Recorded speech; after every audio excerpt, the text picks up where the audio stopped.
दोस्तों, आध्यात्म चैनल में आप सभी का स्वागत है। आज मैं आपको भगवत गीता का कुरुक्षेत्र से युद्ध स्थल की ओर ले चलती हूँ और देखते हैं कि क्या दुर्योधन को पूर्ण विश्वास है कि भीष्म पितामह उसके साथ हैं तो युद्ध जीतने में सफल हो पाएंगे, या उसके मन में डर है कि भीम की ताकतवर हुए पांडव के साथ तो क्या वह भीष्म के साथ युद्ध जीत पाएंगे। क्या है दुर्योधन की रणनीति, जानते हैं इस श्लोक में।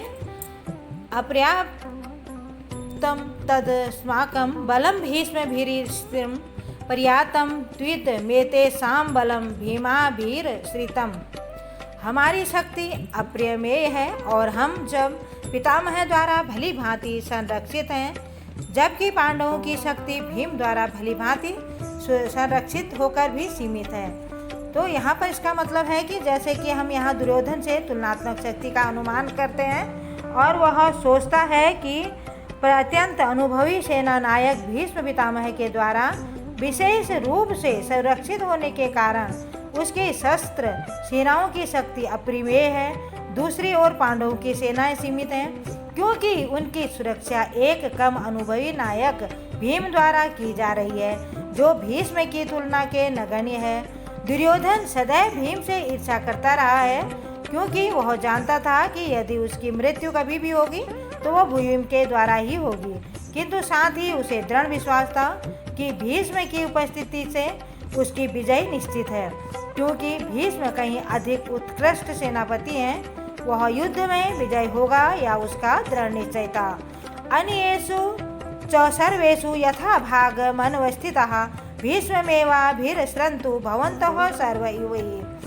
अतएव सैन्य व्यूह में अपने अपने मोर्चों पर खड़े रहकर आप सभी भीष्म पितामह को पूरी सहायता दें।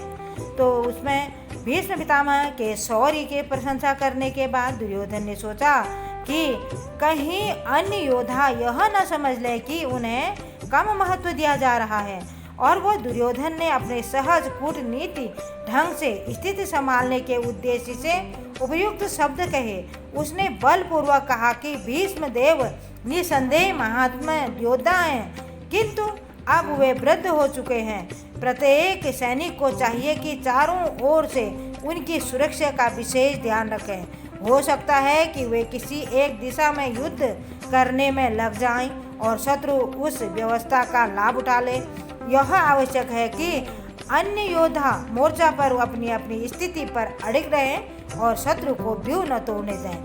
दुर्योधन को पूर्ण विश्वास था कुरुओं की विजय भीष्म देव की उपस्थिति पर निर्भर है। उसे युद्ध में भीष्म देव तथा द्रोणाचार्य के पूर्ण सहयोग की आशा थी, क्योंकि वह अच्छी तरह जानता था कि इन दोनों पर उस समय एक शब्द भी नहीं कहा था।